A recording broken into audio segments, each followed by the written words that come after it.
సుందరాయ శుభాంగాయ మంగళాయ మహోజసే సింహశైల నివాసాయ శ్రీ నృసింహాయ మంగళం. శ్రీ శ్రీ శ్రీ వరాహలక్ష్మి నృసింహస్వామి వారి సన్నిధానంలో శ్రావణ శుద్ధ నవమి మంగళవారం, అనురాధ నక్షత్రం, ఆగస్టు 13వ తారీఖు. యథావిధిగా 4 గంటల నుంచి 4:30 గంటల వరకు సుప్రభాత సేవ. సుప్రభాత సేవలో భాగస్వాములు కాగోరు వారు దానికి తగిన రుసుము చెల్లించి సంప్రదాయ వస్త్రధారణతో పరిమిత సంఖ్యలో భాగస్వాములు కావచ్చు. 4:30 గంటల నుంచి 6:30 గంటల వరకు ప్రాతరారాధనం.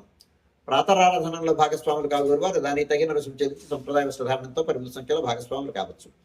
ప్రాతరారాధనలో భాగంగా నిత్యవేద పారాయణం, ఉపనిషత్ పారాయణం, దివ్య ప్రబంధ సేవాకారం, అనంతరం ధూపసేవ సమయంలో చతుర్వేద పారాయణం, శ్రీరామాయణం, భారతం, భాగవతం, విష్ణు పురాణం, క్షేత్ర మహాత్మ్యం, వరాపురాణం, శ్రీభాష్యం, భగవద్ విషయం మొదలైన గ్రంథాలన్నీ పారాయణం చేయడానికి ఉపక్రమిస్తారు.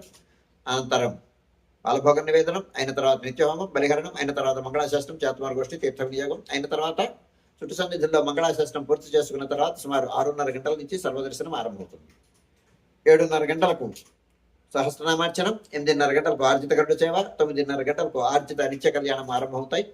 ఆయా సేవల్లో భాగస్వాములు కాగోరు వారు ఆయా సేవలకు తగిన రుసుము చెల్లించి సంప్రదాయ వస్త్రధారణతో పరిమిత సంఖ్యలో భాగస్వాములు కావచ్చు.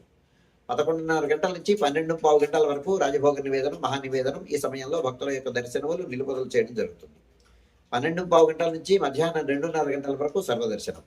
మధ్యాహ్నం 2:30 గంటల నుంచి 3 గంటల వరకు మధ్యాహ్న విరామం. ఈ సమయంలో భక్తుల యొక్క దర్శనములు నిలుపుదల చేయడం జరుగుతుంది. మధ్యాహ్నం 3 గంటల నుంచి రాత్రి 7 గంటల వరకు సర్వదర్శనం. రాత్రి 7 గంటల నుంచి 8:30 గంటల వరకు రాత్రి ఆరాధనం. రాత్రి ఆరాధనలో భాగస్వాములు కాగోరు వారు దానికి తగిన రుసుము చెల్లించి సంప్రదాయ వస్త్రధారణతో పరిమిత సంఖ్యలో భాగస్వాములు కావచ్చు. రాత్రి 8:30 గంటల నుంచి 9 గంటల వరకు సర్వదర్శనం. 9 గంటలకు ఏకాంత సేవ కవాట బంధనంతో ఈనాటి కార్యక్రమం సుసంపన్నమవుతుంది.